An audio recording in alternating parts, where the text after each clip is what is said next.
नमस्कार दोस्तों, आप देख रहे हैं सिनेमा हॉल और मैं अजय ब्रह्मात्मा। आज मैं शाहरुख खान को बधाई देने आया हूं मैं, और आप सभी की तरफ से, मेरी तरफ से, सिनेमा हॉल ग्रुप की तरफ से, सिनेमा हॉल के सभी दर्शकों की तरफ से, सब्सक्राइबर की तरफ से, हमारे हमसफ़र सबकी तरफ से शाहरुख खान को जन्मदिन की कोटिशा बधाई, बार बार बधाई, लख लख बधाई। और वे इसी तरह काम करते रहें, चमकते रहें, दमकते रहें और हमारे बीच बने रहें। शाहरुख खान ने लगभग 25 साल का सफ़र तय कर लिया और इस 25 सालों में उन्होंने जो ऊंचाई हासिल की है, जो मकाम हासिल किया है, वह अनुकरणीय है। खास करके बाहर से आए किसी कलाकार के लिए यह लगभग नामुमकिन सी यात्रा दिखती है और नामुमकिन सी उपलब्धियां उन्होंने हासिल की हैं। शाहरुख के बारे में एक बात मैं हमेशा कहता हूँ कि शाहरुख को भी बाकी कलाकारों की तरह मौके मिले, छोटे मौके मिले, बड़े मौके मिले, उन्हें हमेशा अपनी प्रतिभा से ज़्यादा बड़े मौके मिले, लेकिन उन्होंने हर बार ये साबित किया और यह जाहिर किया कि उन्हें जो मौका मिला है वो यूं ही नहीं मिला है। उन्होंने किसी भी मौके को गंवाया नहीं, उसका सही इस्तेमाल किया और खुद को उस मौके के काबिल बनाया। यह बहुत बड़ी और सिग्निफिकेंट बात है। यह बात मैंने किसी और कलाकार को, उनके बाद आए कलाकार को मैंने ये कहा था कि देखिए, आपको भी शाहरुख खान की तरह ही मौके मिले, लेकिन आपने उन मौक़ों का लाभ नहीं उठाया, उन मौक़ों के अनुसार खुद को साबित नहीं किया। शाहरुख खान ने जो हिंदी का लोकप्रिय सिनेमा है, जो मेन स्ट्रीम सिनेमा है, उसकी ज़रूरतों को बहुत तेज़ी से सीखा, समझा और उसका अनुपालन किया। उसे अपने कैरियर में उतारा, उसे अपने एक्टिंग में उतारा और उसे पर्दे पर पेश किया। मैं ये नहीं कहूँगा कि शाहरुख खान अपनी पीढ़ी के सबसे महत्वपूर्ण और सबसे उम्दा कलाकार हैं, लेकिन तीनों खानों में, सलमान खान, आमिर खान और शाहरुख खान, तीनों को जब आपस में रखा जाए एक दूसरे के साथ, तो तीनों की अपनी विशेषताएं हैं और तीनों अपनी विशेषताओं के कारण लोकप्रिय हैं। उसमें शाहरुख खान की जो विशेषता लगती है वह यह है कि वे सभी को अपने हमदर्द लगते हैं, सभी को अपने बॉयफ्रेंड लगते हैं, सभी को अपने औलाद लगते हैं वो, और यह उनकी बहुत बड़ी खासियत है। वो सभी को अपना बना लेते हैं पर्दे से।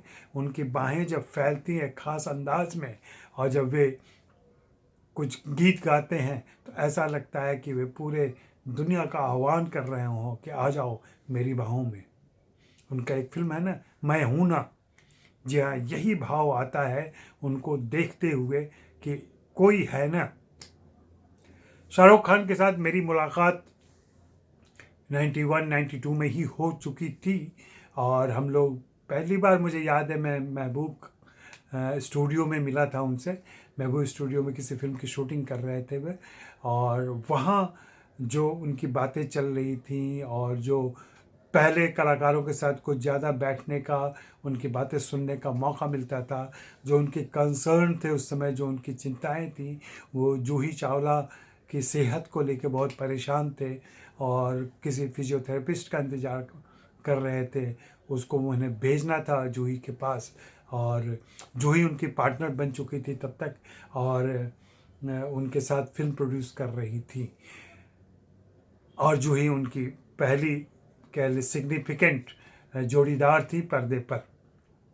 जूही के साथ आज भी उनकी पार्टनरशिप है और उनके साथ वो काम करते रहते हैं। शाहरुख खान में कई सारी खूबियाँ हैं। शाहरुख खान ने पिछले दिनों जब ये कोविड-19 फैला या उसके पहले से उनका मीर फाउंडेशन है, मीर फाउंडेशन के ज़रिए वे बहुत चैरिटी का काम करते हैं, बहुत लोगों की मदद करते हैं वो। सलमान खान भी बीइंग ह्यूमन की तरफ से मदद करते हैं। आमिर खान के मदद करने का अंदाज बिल्कुल अलग है। वे भी पानी का आंदोलन चला रहे हैं महाराष्ट्र के अंदर, बाकी सारी एक्टिविटीज़ भी चलती रहती है। तीनों खान न सिर्फ फिल्मों के जरिए, अपनी सामाजिक जिम्मेदारियों के जरिए भी सारी चीज़ें पूरी कर रहे होते हैं। ये पिछले कुछ दिनों से, खास करके जब से ये दक्षिणपंथी सरकार आई है तब से तीनों खानों के खिलाफ एक माहौल बनाने की कोशिश की जा रही है। और कहीं ना कहीं ये बात दिमाग में भरी जा रही है कि बहुसंख्यक हिंदू दर्शक के बीच ये 3 मुसलमान कलाकार क्यों लोकप्रिय है। ये कितनी गंदी बात है और कितनी संकीर्ण बात है। कभी आप गंभीरता से इस पर सोचें तो विचारेंगे आप। क्योंकि जब हम पर्दे पर उन्हें देख रहे होते हैं तो हम उन्हें प्रेम में, राहुल में या किसी और किरदार में, राजा में देख रहे होते हैं। हमें नहीं मालूम रहता है, फिल्म देखते हुए किसी दर्शक को यह एहसास नहीं रहता है कि वह आमिर खान को देख रहा है, शाहरुख खान को देख रहा है या सलमान खान को देख रहा है। शाहरुख खान ने अपनी सेकुलर इमेज, अपनी सेकुलर बातें हमेशा रखी हैं सामने, और उन्होंने मौके पर जब भी ज़रूरत पड़ी है उसके अनुसार अपना पक्ष भी रखा है। मुझे अच्छी तरह याद है 2015 में जब ये असहिष्णुता का मामला चल रहा था, इंटॉलरेंस का मामला चल रहा था, लोग अवार्ड वापस कर रहे थे, उस समय मैंने शाहरुख खान से ही सवाल पूछा था और तब उन्होंने जो जवाब दिया था उस जवाब के खिलाफ बहुत बड़ा हंगामा हुआ था पूरे देश में। जब उनको ट्रोल किया गया था, जब उनको गालियां दी गई थी, और मेरे सवाल का जवाब देते समय भी उन्होंने कहा था चूँकि आप सीनियर हैं, आपके सवालों का जवाब मिलना चाहिए और सभी के पास पहुंचना चाहिए, इसलिए उन्होंने जवाब दिया। और उस जवाब में उन्होंने कहा था कि मुझे मालूम है कल इसके बाद क्या होगा, बावजूद इसके मैं जवाब दे रहा हूँ। और वहाँ उन्होंने यही बात कही थी कि धर्म के आधार पर कभी भी कलाकारों को न जांचें, धर्म के आधार पर कभी कलाकारों को न बांटें, उनका काम देखें। क्योंकि जब आप संगीत सुन रहे होते हैं, जब आप फिल्म देख रहे होते हैं, जब कोई आप कला निहार रहे होते हैं, तो आप इसकी परवाह नहीं करते कि उसे किस धर्म के कलाकार ने बनाया है। अब वैसे भी आप देखें कि तीनों खान बिल्कुल अपने जीवन में भी असांप्रदायिक हैं। कहीं से भी वे उन मुसलमानों के प्रतिनिधि नहीं बनते हैं जो इस देश में कट्टरता फैलाते हैं और फतवे जारी करते हैं। उन्होंने बिल्कुल भारतीय संविधान का पालन किया और हमेशा पालन करते रहेंगे। बात आज शाहरुख खान के जन्मदिन की है तो शाहरुख खान पर ज़्यादा होनी चाहिए। शाहरुख खान ने अपने बहुत पहले फिल्म का प्रोडक्शन चालू कर दिया था और एक फिल्म उनकी बहुत सिग्निफिकेंट आई थी जो उस समय कह सकते हैं समय के पहले आ गई थी, फिर भी दिल है हिंदुस्तानी। कभी मौका मिले तो उस फिल्म को आप देखिए फिर से। उस फिल्म को देखते हुए आपको एहसास होगा कि वो क्या सोचते थे और किस तरह की चीज़ें लाने की कोशिश कर रहे थे। बाद में भी उन्होंने बहुत सिग्निफिकेंट प्रयोग किए। अशोक बनाई उन्होंने खुद, पहेली बनाई उन्होंने ज़रूर मैं हूं ना भी बनाई और हैप्पी न्यू ईयर भी बनाई और चेन्नई एक्सप्रेस भी प्रोड्यूस की। लेकिन उन्होंने इस तरफ ऐसे भी फिल्मों में काम किया। इन दिनों वे नए कलाकारों के साथ काम कर रहे हैं, नए निर्देशकों को मौका दे रहे हैं।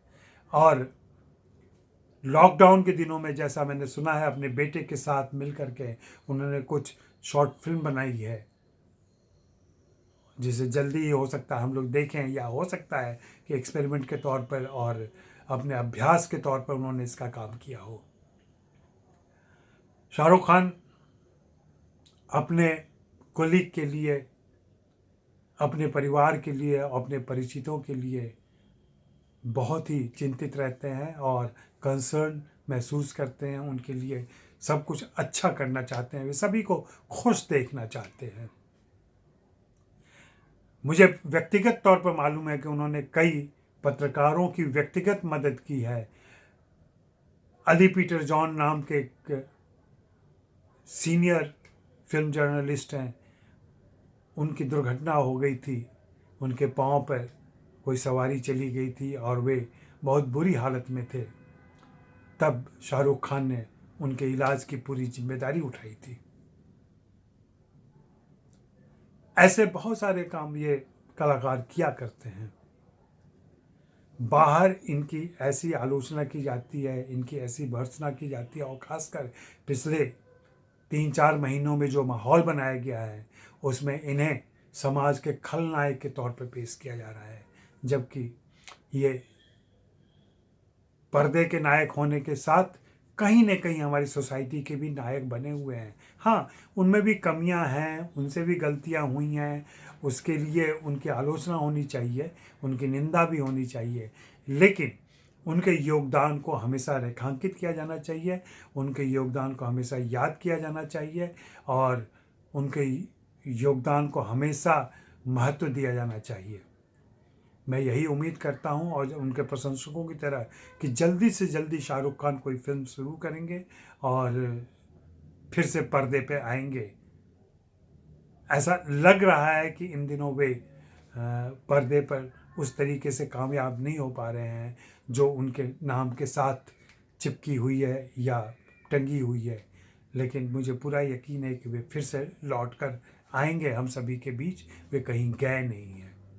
हाँ, असफलताओं के बादल के पीछे यह सूरज थोड़ा ढका हुआ है और इसकी जो आकर्षण की रोशनी है वो अभी दर्शकों तक नहीं पहुंच रही है, तो जल्दी ही आएगी, हम उम्मीद करते हैं। और फिर से बधाई देते हैं, आप भी हमारी तरफ से बधाई दीजिए। और हाँ, चलते चलते मैं याद दिला दूँ कि अगर अभी तक आपने मुझे सब्सक्राइब नहीं किया है तो जल्दी से जल्दी सब्सक्राइब करें और घंटी बजा दें ताकि मेरे अपडेट्स आपको मिलते रहें।